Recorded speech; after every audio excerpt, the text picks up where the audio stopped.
مسئلہ یہ سمجھیں کہ عمرہ جو ہے ایک نفلی عبادت،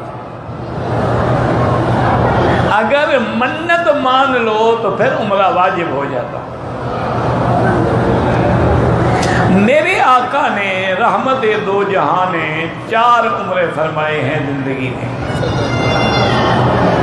ایک عمرے کا احرام باندھ کے حضور تشریف لائے، 1500 آدمی صحابہ میں سے آپ کے ساتھ تھا، لیکن کافروں نے حضور کو روک دیا۔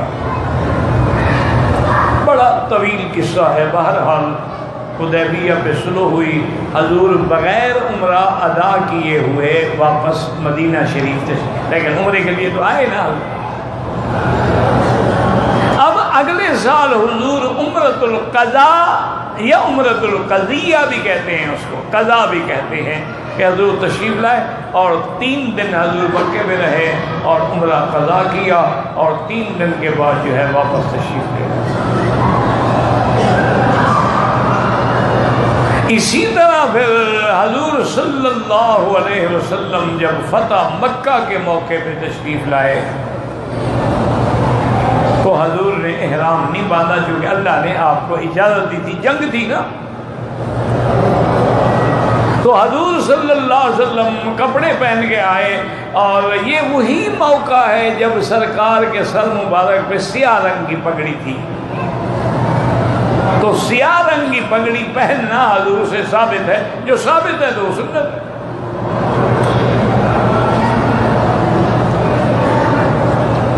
لیکن اس مسئلے کو بھی سمجھا کرو کہ اگر حضور سے کوئی عمل ثابت ہے حدیث میں، وہ جائز تو ہے، سنت نہیں کہلائے گا۔ سنت تب ہوگا جب اس پہ ہمیشہ عمل ہو۔ جیسے حضور سے کھڑے ہو کے پیشاب فرمانا ثابت ہے، بخاری شریف کی حدیث میں ہے کہ عطا سباتۃ قوم، حضور تشریف لائے فبال قائما، کھڑے ہو کے آپ نے پیشاب فرمایا۔ اب محدثین نے اس پہ بڑی بحثیں کی ہیں کہ مجبوری تھی، حضور کو تکلیف تھی، بعض نے کہا بیٹھنے کی جگہ اچھی نہیں تھی، خطرہ تھا کپڑے خراب نہ ہوں، بہرحال لیکن اصل بات کیا ہے کہ کھڑے ہو کے پیشاب فرمایا، یہ حدیث میں ہے، فعل رسول ہے، لیکن سنت نہیں ہے۔ کھڑے ہو کے پیشاب کرنا ثابت ہے، گویا جائز ہے کہ انسان ہے، کبھی ضرورت آ گئی تو کیا کرے۔ سنت وہ ہے جس میں ہمیشہ ہمیشہ حضور بیٹھ کے پیشاب فرماتے ہیں۔ تو اسی طرح پگڑی میں بھی سمجھ لیں، سنت جو ہے وہ سفید پگڑی باندھنا ہے، جو حضور نے ہمیشہ باندھی ہے۔ کالی پگڑی باندھنا جائز ہے، ثابت ہے، آپ نے باندھی ہے، لیکن سنت نہیں ہے۔ یاد کیا کرو، سمجھا کرو مسئلے کو۔ ویسے کوئی باندھے منع بھی نہیں، کیونکہ ایک دفعہ ثابت جو ہو گئی، لیکن سنت نہیں ہے۔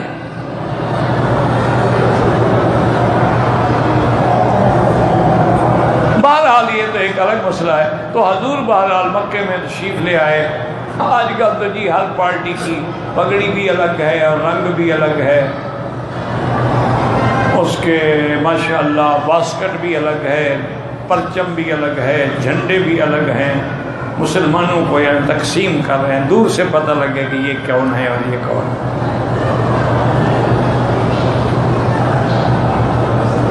تو اب حضور مکہ فتح ہو گیا، پھر حضور پاک نے طائف پہ چڑھائی کی اور حنین کے مسئلے پر، تو بہرحال اللہ نے وہ بھی فتح نصیب فرمائی۔ تو اسی فتح کے موقع پر حضور مقام جعرانہ، مشہور جگہ ہے جعرانہ، اچھا یہ عام لوگ اس کو بڑا عمرہ بھی کہہ دیتے ہیں، حالانکہ وہ بڑے عمرے کا معنی تھوڑا دور ہے۔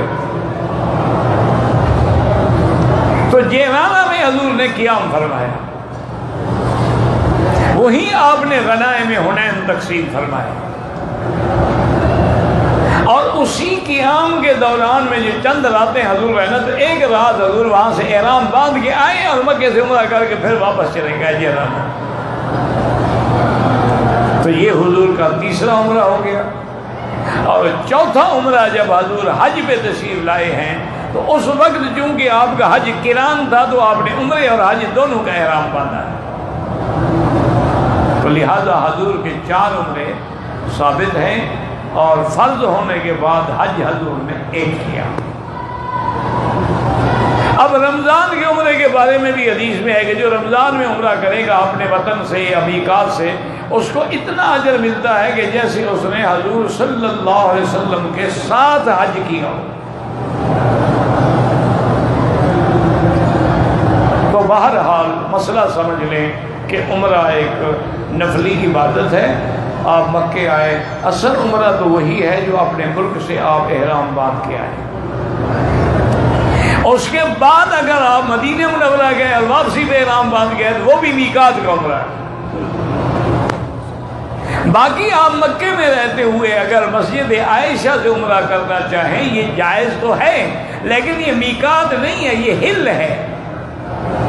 میقات تو جوفہ ہے، یلملم ہے، قرن منازل ہے،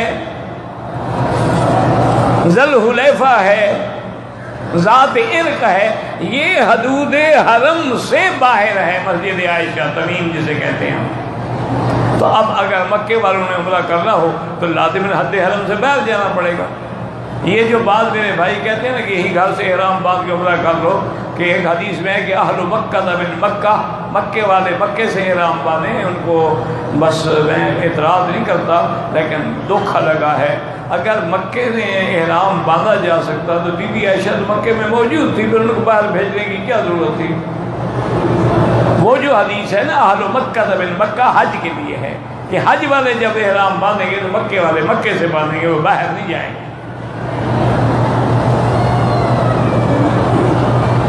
تو اب یہ ہے کہ جناب آپ جتنے عمرے کریں، اچھا عمرہ بار بار کرنا ہے اس کی بھی بڑی فضیلت ہے کہ گناہوں کو بھی مٹا دیتا ہے اور غربت کو بھی مٹا دیتا ہے، اور دوسرا العمرۃ الی العمرۃ کفارۃ لما بینہما۔ لیکن افضل یہی ہے کہ جتنے دن اللہ آپ کو مکے میں نصیب کرے طواف زیادہ کرے، کیونکہ طواف میں اختلاف نہیں ہے، عمرے کے مسئلے میں اختلاف ہے۔ بعض ائمہ فرماتے ہیں مسجد عائشہ سے عمرہ وہ کرے جس نے پہلے عمرہ نہیں کیا، عورت تھی، حیض آ گیا، مجبوری تھی، ورنہ نہ کرے۔ لیکن امام ابو حنیفہ، امام شافعی فرماتے ہیں نہیں، جتنی مرضی آئے کرے، کیونکہ بی بی عائشہ جب تک زندہ رہی ہر سال آ کے عمرہ کرتی تھی، تو ہر سال تو ان کو پابندی نہیں تھی نا۔ اور دوسرا حضرت عبداللہ بن زبیر نے عمرہ کیا، عبداللہ بن عمر نے عمرہ کیا، لیکن مکے میں رہتے ہوئے طواف زیادہ کرو جتنی دیر تمہاری عمرے میں لگتی ہے۔ مثلا عمرے میں لگتے ہیں 3 گھنٹے، مثال ہے، اور 3 گھنٹے میں تم 8 طواف 4 طواف کرو، یہ زیادہ ہو جائے۔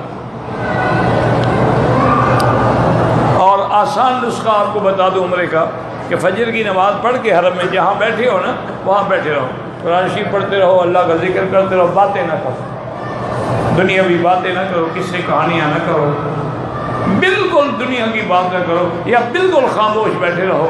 جب سورج نکل کے اوپر چڑھ جائے، یہ جو گھڑیوں میں لکھا ہے نا ٹائم یہاں شروق، یہ سورج نکلنے کا ٹائم ہے، نماز اشراق کا ٹائم نہیں ہے۔ اشراق اس کے 20 منٹ بعد ہوتا ہے، تو اس وقت 2 رکعت پڑھ لے یا 4 رکعت پڑھ لے تو اس کو پورے عمرہ کامل کا ثواب مل جاتا ہے۔ آرام سے بیٹھے رہو، عمرہ کر کے گھر چلے جاؤ، مشکل کیا ہے؟